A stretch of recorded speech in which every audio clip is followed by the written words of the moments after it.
Who is this? What is that? Who is Santa? All of this to be revealed on this episode of Case by Case. Turnabout Goodbyes is the final case of the first Phoenix Wright game, or should I say was. Yeah, so before us English speakers got our hands on the game, the Japanese got it, and on the Game Boy Advance. When putting the trilogy to the DS, Rise from the Ashes was added as a bonus case for everyone. This case, however, sees the ever-growing lawyer in Phoenix and partner Maya look for the mysteries of Gourd Lake, as not just a murder, but a mysterious monster named Gordy has been spotted. So, lawyers gotta do what lawyers gotta do. On day one, you start haggling to be Edgelord's defense, which I didn't mention in the script, but he's the suspect for the murder, but to no avail. At the lake, however, Big Dicky Gumshoe's up to the task of lending you whatever resources you need. In the investigation, you're told about a witness, which is the boat shack keeper, and despite meaning nothing now, it does eventuate, which I do like the foreshadowing that the early games do, because they always point to an outcome, however they never reveal too much, which then makes it pointless to do the outcome.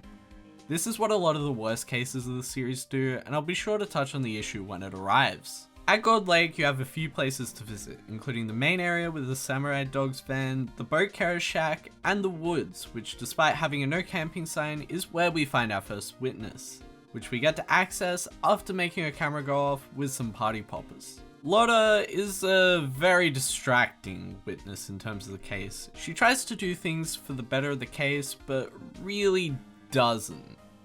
Holding to the prosecution and practically adding an extra day on the case for Phoenix. We then meet Santa? Nope, Larry Butts again. He owns the Samurai Dog store and is dressed as Santa for whatever reason.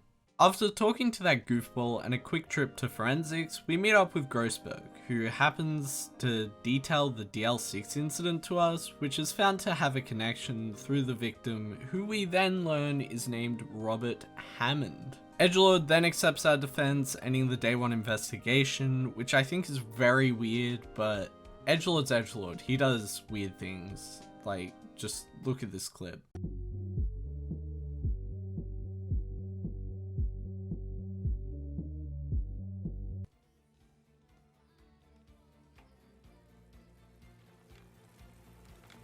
I think what makes this case so good, and why I initially put it at number 1 on my list, was the amount of mystery and loose ends that you want to follow through to the end. Like, what is Gordy?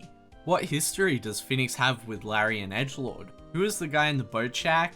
And just who is the prosecutor? Because I will say, it's not Payne again. Day 2 rolls around, where Phoenix is poised to meet legendary prosecutor Manfred von Karma, who hasn't lost a case in 40 years, basically showing he's corrupt and the trial will be bullshit. Von Karma makes for the perfect final enemy of the game, with only the smallest of holes to find that most of the time lead to nothing, with Maya's poking getting her arrested but creating another day for Edgelord. The rest of the case is fairly standard Ace Attorney stuff, just taken to a higher level. The runaway witness, a surprise witness, and a shocked prosecutor. Your standard stuff. You catch the killer for the case, but then Edgelord admits the unthinkable. He killed his father?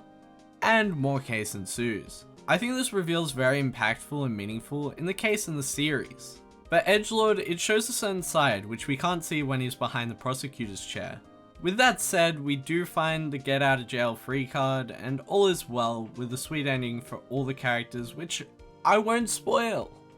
Go play it for yourself. I think this case was one of the more fun ones to replay. I will say that I prefer replaying Rise from the Ashes and the first and last cases of Apollo Justice due to the fun gameplay gimmicks which aren't present in the GBA cases. However, I do prefer these basic cases over the massive gimmicks that I think Dual Destinies and Spirit of Justice are, which will be covered more when we get to those cases. With all that said, this was a great case, which showed the highest of the GBA games and is still probably top 3 for the whole series, which is why it gets 4.5 out of 5 Ace Attorney badges. So yeah, if you enjoyed, like, comment, subscribe. I tried way harder at making a script and video length, which is better for the series. Each video comes as a learning experience, which is why this video was made 6 months after the first 2.